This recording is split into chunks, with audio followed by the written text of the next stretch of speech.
نبی کریم صلی اللہ علیہ وسلم صحابہ کے ساتھ تشریف فرما تھے۔ ایک بوڑھا شخص اپنے پاؤں گھسیٹتا ہوا آپ کے پاس آیا۔ اس کی بوڑھی آنکھیں پلکوں کے بوجھ سے جھک چکی تھیں۔ اس نے کانپتی آواز میں کہا، اے اللہ کے رسول صلی اللہ علیہ وسلم، ایسے آدمی کے بارے میں بتائیں جس نے ساری زندگی گناہوں میں گنوا دی ہو، کوئی گناہ اسے نہیں چھوڑا ہو، ہر کبیرہ اور صغیرہ گناہوں کا ارتکاب کر ڈالا ہو۔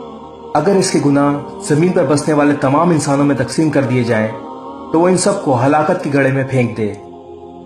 کیا ایسے شخص کے لیے بھی توبہ کی گنجائش ہے؟ نبی کریم صلی اللہ علیہ وسلم نے نظریں اٹھائیں اور اسے دیکھا۔ بڑھاپے کی وجہ سے اس کی کمر جھک گئی تھی۔ اب وہ زندگی کی آخری سانسیں گن رہا تھا۔ شہوت و لذت کی زندگی نے اسے ہلاک کر دیا تھا۔ نبی کریم صلی اللہ علیہ وسلم نے اس سے دریافت فرمایا، اسلام قبول کرتے ہو؟ اس بوڑھے نے اسی وقت کلمہ پڑھا اور مسلمان ہو گیا۔ آپ صلی اللہ علیہ وسلم نے فرمایا، جاؤ نیک کام کرو اور گناہوں کو چھوڑ دو، اللہ تعالیٰ تمہارے گناہوں کو نیکیوں میں بدل دے گا۔ بوڑھے نے کہا، کیا اللہ میرے سارے گناہوں اور کالے کرتوتوں کو معاف کر دے گا؟ آپ صلی اللہ علیہ وسلم نے فرمایا، ہاں۔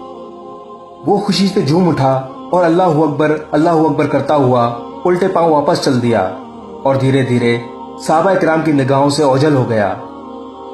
اللہ کی رحمت ہر شخص پہ برستی ہے۔ توبہ کا دروازہ ہر ایک کے لیے ہر وقت کھلا ہے۔